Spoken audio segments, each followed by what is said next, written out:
Hablaremos de Semíramis o Semiramis, como ustedes prefieran, la reina de Babilonia, y de su leyenda. Leyenda en la que no coinciden los historiadores ni los mitógrafos. En tal caso, la parte central de esta leyenda nos ha sido transmitida por Diodoro de Sicilia, que cuenta que en Ascalón, en Siria, era venerada una diosa que habitaba un lago cercano a la ciudad. Y esta diosa se llamaba Derceto, la diosa Derceto.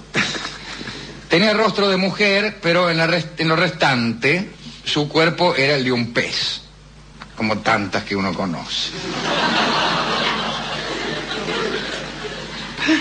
E incluso con el fenómeno inverso. Sí.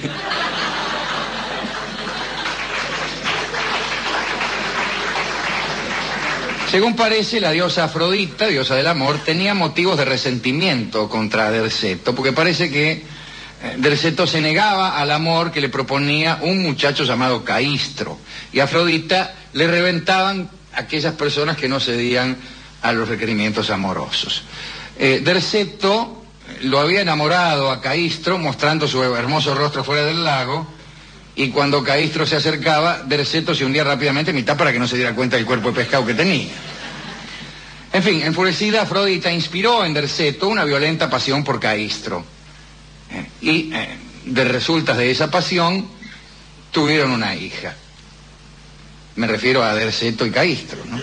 Al nacer esta, me refiero a la hija, Derceto, avergonzada y quizá pasado el efecto de las pasiones desatadas por Afrodita, abandonó a la niña, mató al padre y se escondió en el fondo del lago. Feliz día de la madre. Sí.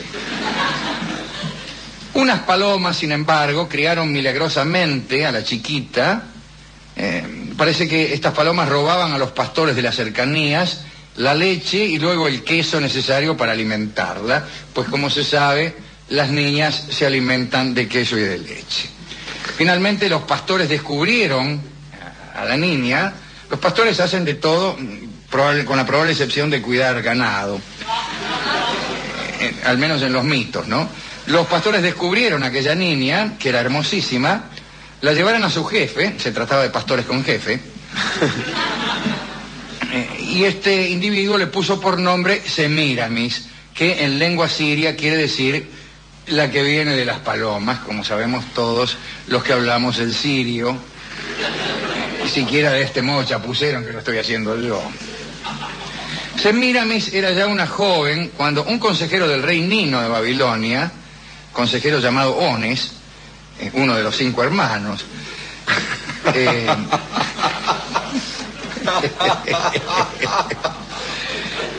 fue encargado por Nino de inspeccionar los apriscos. Vio a Semíramis en la casa del jefe de los pastores y se enamoró de ella. Por la fuerza la llevó con él a Nínive. Era muy curioso que la llevara a Nínive, siendo que Nino era el rey de Babilonia. Pero en todo caso, así funciona esta leyenda, o así funcionan las leyendas cuando son expuestas por indoctos. Y la hizo su esposa. ¿Se entiende? Bueno, vino sí. El consejero del rey Nino, que sería de Asiria, no de Babilonia, qué sé yo, no sé. Bueno, el caso es que por la fuerza se la llevó a Nínive y la hizo su esposa. Semíramis se había transformado en una mujer de gran inteligencia y aconsejaba a su marido con tanto acierto que al bueno de Ones le salían bien todas sus empresas. ¿Qué es lo que sucede cuando uno tiene una mujer que lo aconseja con acierto? Le salen bien todas las empresas. Parece que era una muchacha ambiciosa y según Boccaccio, en su libro de las mujeres ilustres, comenzó a importarle poca cosa quien estuviera a su lado para lograr llegar al trono de Babilonia. Es decir, surgió en ella la ambición. Por esta época, el rey Nino, era curioso esto de tratar de llegar al trono de Babilonia estando en Nínive. Pero bueno, haremos gracia de esa cuestión. También es raro el rey Nino, que no aparece, que yo sepa, en ninguna lista seria de reyes de Babilonia, pero bien. Por esa época el rey Nino, que más parece italiano en todo caso, emprendió una expedición contra la Bactriana, pero sabiendo que se trataba de una conquista difícil, reunió un poderoso ejército. El primer contacto militar le fue adverso, pero pese a esta primera derrota, finalmente se impuso y solamente se le resistió a la ciudad de Bactras, que era la capital del país. Ones, el esposo de Semíramis, que como sabemos formaba parte del ejército, o como si no lo sabíamos, lo sabemos ahora, extrañaba a su esposa y ordenó que la trajeran a su lado. Como se sabe, Semíramis era proclive a las observaciones y enseguida empezó a objetar la forma en que se llevaba a cabo el asedio. Vio que los ataques se dirigían contra el llano y que descuidaban la ciudadela, en fin, todos esos detalles. El caso es que la chica se puso al frente de un grupo de soldados de montaña y trepando por los acantilados que defendían la plaza, consiguió tomar por la espalda las defensas enemigas. Es muy raro tomar por la espalda a alguien que se está defendiendo de un sitio. Porque en general la única manera de que un sitiado te presente la espalda es mirando para adentro. Claro.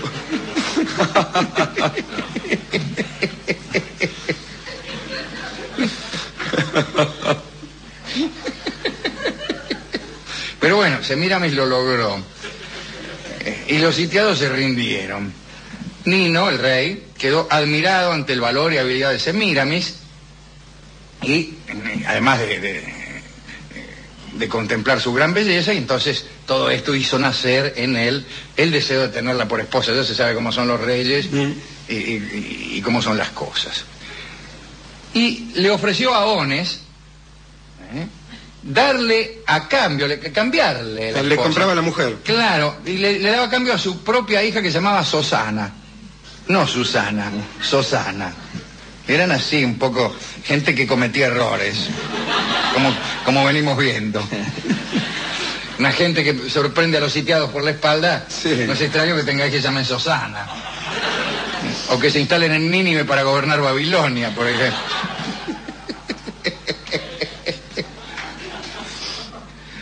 Pero Ones no quiso saber nada, el quinto hermano Ones. Sosana eran, según los mitógrafos,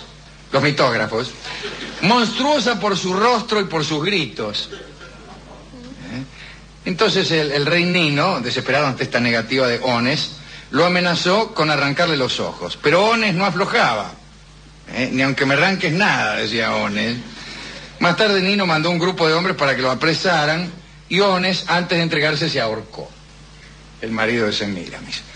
A Semíramis no le molestó mucho aquel episodio, parece que estaba harta de Ones. Y Nino se casó con ella, que de buen grado le dio un hijo. No sé cómo podría habérselo dado de mal grado, pero el chico se llamaba Ninia, a pesar de que era un niño. Pero así eran las cosas, así como bien sabemos.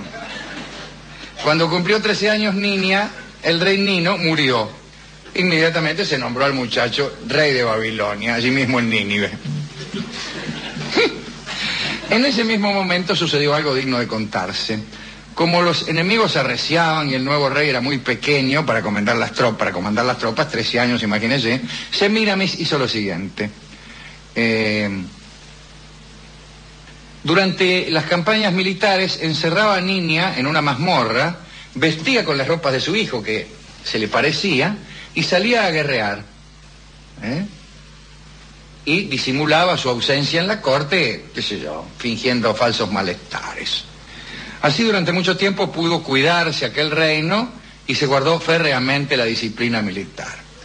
Sin embargo, una vez, luego de otro triunfo, y sabiendo que las cosas estaban más tranquilas, dice nuestro historiador con toda precisión, Semíramis, vestida como su hijo, se dio a conocer. Dijo, en realidad yo no soy mi hijo, sino que soy yo misma. Fue tal la sorpresa, o no fue la sorpresa porque ya gente estaba acostumbrada a cualquier cosa, como se ve, que nadie se atrevió a cuestionarla. Se transformó finalmente en la verdadera dueña de Babilonia y empezó a construir algunas cosas, a hacer construcciones, grandes gastos, por decirlo así, y su propio hijo, que estaba cada vez más grande, como suele ocurrir con los hijos, comenzó a odiarla. Particularmente porque la hermosa Semíramis se daba mucho sinvergüenza, e incluso daba a luz hijos, ¿sí?, que hasta podrían llegar a competir con con el joven Niña. Entonces este joven empezó a odiar a su madre, que era más loca que las gallinas, acá entre nosotros. La reina, entre tantas construcciones, mandó a erigir a Nino, su difunto marido, un mausoleo espléndido en la llanura del Éufrates, en la propia Nínive, es decir, en la capital de Babilonia. Después resolvió edificar para sí una ciudad en el llano de Babilonia. La ciudad de Babilonia, por ejemplo. Ciudad que ya gobernaba incluso antes de ser fundada. El trazado de la nueva ciudad se extendía a ambas márgenes del río, como bien sabemos. Aquí hay algunos datos históricos. La circunferencia tenía una longitud de 66 kilómetros, están un poco exagerados. Sobre las murallas podían pasar 6 carros de frente, pero no era necesario, ¿no? La altura de los muros era de unos 100 metros, ni por casualidad, ¿no? Aunque algunos historiadores les asignaban una altura mucho menor. Esta asignación fue posterior, ¿no? Había 250 torres para defender la plaza. El Éufrates fue atravesado por un puente de 900 metros de largo. Construyeron muelles de gran extensión, castillos fortificados, etc. Verdaderamente, como todos sabemos, Babilonia fue quizá la ciudad más impresionante de los tiempos antiguos. También Semíramis mandó a unir los castillos por medio de túneles excavados bajo el río. Bien. Dice, a cuyo efecto se había desviado su curso. Bueno, en general es preferible, si uno quiere construir un túnel bajo el río, construirlo bajo el río y no desviar el río, construir un túnel y luego poner el río sobre el túnel, pero bueno. Bueno, y aquí dicen que en la ciudadela de uno de estos castillos, el de Occidente, para ser precisos, la reina mandó construir los famosos jardines colgantes, una de las maravillas del mundo, ¿no? Desde luego hay tradiciones que cuentan de un modo muy distinto el origen de estos jardines de Babilonia. Bueno, aquí hay otra versión que tampoco es la verdadera.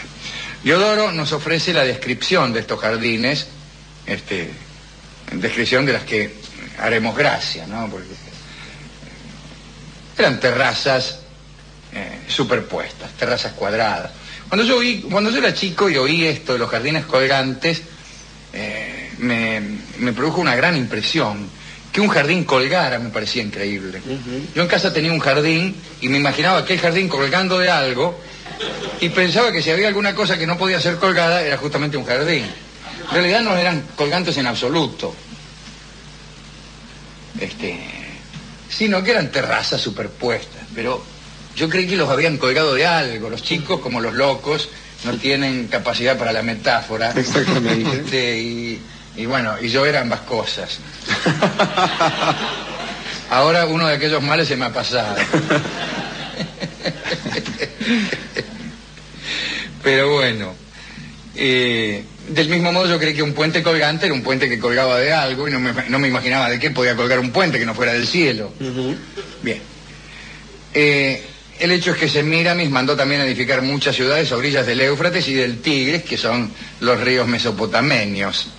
Luego partió al frente de un considerable ejército en dirección a Media, sabe usted, en la vecindad de Persia, los medos y los persas. En el curso de esta expedición mandó establecer un gran parque frente al monte Bajistán y después otro más lejos contra una peña de forma curiosa, dice nuestro geógrafo. Prosiguió su camino señalándolo con obras de arte de toda especie. Se atribuían a su iniciativa todos los montículos de tierra y todas las antiguas rutas cuyo origen se desconocía. Por comodidad, ¿no? Cuando no se sabía quién había construido algo, se lo atribuían redondamente a Semíramis. De este modo recorrió el Asia entera. Es decir, no sé de qué modo. Estamos hablando de que le atribuían obras que no había construido. Es decir, recibiendo la atribución de obras que no había construido, recorrió el Asia entera. Es un modo curioso de recorrer el Asia, oyendo que la gente le atribuía monumentos que no había construido. Formas de recorrer el Asia. Primera, oyendo como la gente le atribuye a uno la construcción de monumentos de los que es inocente. Después se trasladó a continuación, se trasladó a continuación a Egipto para consultar el oráculo de Amón, y allí tuvo una mala noticia. El oráculo de Amón es un lugar donde uno a veces tiene malas noticias. Al preguntarle al oráculo cuándo moriría, bueno, naturalmente, esa pregunta siempre termina con una mala noticia. Obvio. La respuesta a esa pregunta es obligadamente una mala noticia. Claro. El oráculo respondió que sería arrebatada del mundo de los vivos cuando su hijo Ninia conspirase contra ella, lo cual es una noticia tan mala como cualquier otra en el sentido de la respuesta. Semíramis continuó con sus conquistas, llegó entonces a Etiopía, conquistó Etiopía, quiero decir, y cansada, ya sabe lo que sucede cuando uno empieza a conquistar a Etiopía. Sí, se cansa. Se cansa y regresó a su tierra. Me refiero a Bactras, al lugar de sus primeras gestas. Por allí concibió el proyecto de conquistar la India. Es un proyecto que muchos han tenido y pocos han cumplido. Y durante varios años hizo extraordinarios preparativos. Consiguió llegar hasta el Indo, que es lo que le pasa a casi todos los que quieren conquistar la India, ¿no? Pero pronto fue derrotada y herida, tuvo que huir sin que el enemigo se atreviese a perseguirla. Poco tiempo después, tal como lo había anunciado el oráculo, su hijo Ninia urdió una conspiración contra ella con los eunucos del palacio. Juntó a todos los eunucos y conspiró contra la madre. ¿Qué iba a hacer? ¿Y qué va a hacer? Semíramis, recordando el oráculo de Amón, y antes de que todo se desencadenara, entregó el imperio a su hijo y se rajó. Toma, hijo, este imperio es para ti, le dijo. El hijo ahí entre los eunucos. Los mitos dicen que fue transformada en paloma y llevada al cielo para ser divinizada. La verdad es que nadie conoce su fin. Esta es la bochornosa historia que hemos contado hoy de Semíramis. Yo se las cuento a ustedes para que se diviertan un poco con las inexactitudes que suelen tener algunos antiguos mitógrafos que, bueno, Diodoro no tenía por qué conocer lo que conocemos nosotros. Curiosamente estamos mejor informados que él. Porque ellos no habían, por ejemplo, él no conocía la biblioteca de Nínive, no habían oído hablar, o sí, pero creían que era otro, de Nabucodonosor. En fin, no se había excavado la ciudad de Babilonia, pero claro, existía de todos modos la ciudad de Babilonia. No tanto, no crea. La ciudad de Babilonia fue destruida en tiempos de Alejandro, y después ya no resurgió nunca. Y toda la era cristiana desconoció la ciudad.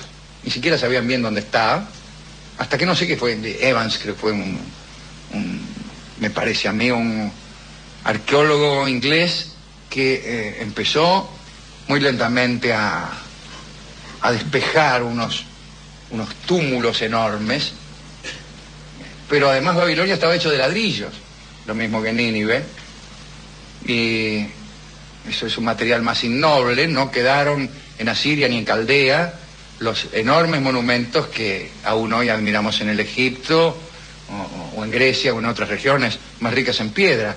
Esa es una llanura, y lo que se hacían eran ladrillos y tablas de arcilla. Pero de todos modos, sí se encontraron muchas cosas escritas que los antiguos no conocían, pero ni por casualidad. De manera entonces que esta es una versión antojadiza de la historia de una reina de cuya existencia incluso se duda. Vaya a saber si existió Semíramis. Pero de todos modos no está mal encontrar una estructura poética debajo de esto, así como debajo de unos túmulos de tierra muy poco prometedores, los arqueólogos encontraron Babilonia. El hombre que tiene fe poética antes que el cinismo prefiere ejercer ese tipo de arqueología, buscar un sostén, una estructura poética debajo de lo que es una sinrazón aparente. Y aquí la estructura poética está dada por el poder de la belleza. El poder de la belleza que, combinada con la inteligencia y la astucia, puede llegar a permitir a una mujer conquistar un imperio. Eso es un tema noble. El tema del odio del hijo postergado también es un tema noble. Y el tema de una construcción que es homenaje de una belleza construida a otra que es hija de la naturaleza, también, y esto me gusta más, unos jardines construidos en homenaje a una mujer hermosa. Si la construcción de una obra bella para homenajear a otra belleza, y la belleza gestando belleza. Eso es quizá lo más noble que ha pasado entre nuestras manos esta noche. Y por eso me gustaría dedicar esta pequeña charla de inexactitudes a aquellos que saben hacer belleza de la admiración que otra belleza le produce. Sí, que utilizan como una musa esta admiración. Exactamente, ¿no? por ejemplo los petrarquistas, por ejemplo los poetas que homenajean a su musa. Y me parece que este detalle, este poder, esta fertilidad de la belleza es de las pocas buenas noticias que el universo tiene. La belleza nos hace dar ganas de crear cosas bellas. ¿Con qué cancioncilla podemos alegrar esta charlita acerca de Semíramis y no se toca mis? Bueno, tenemos naturalmente a los jardines, que son una de las 7 maravillas del mundo. Los jardines colgantes. Aquí los traemos colgando, cataplín, cataplín, cataplero. No hemos encontrado tangos sobre los jardines colgantes, pero sobre jardines hay miles. Sobre flores hay miles, hay canciones. Las canciones son como flores. Y hay una canción colombiana que se llama Mis Flores Negras. No escasearían las flores negras en aquel jardín maravilloso. Y que canta Carlos Gardel. Es una canción que creo que no hemos oído nunca aquí. Y como es muy linda, los convido a escucharla, recostados sobre el gancho del cual cuelgan los jardines de Semíramis. Adelante, don Carlos.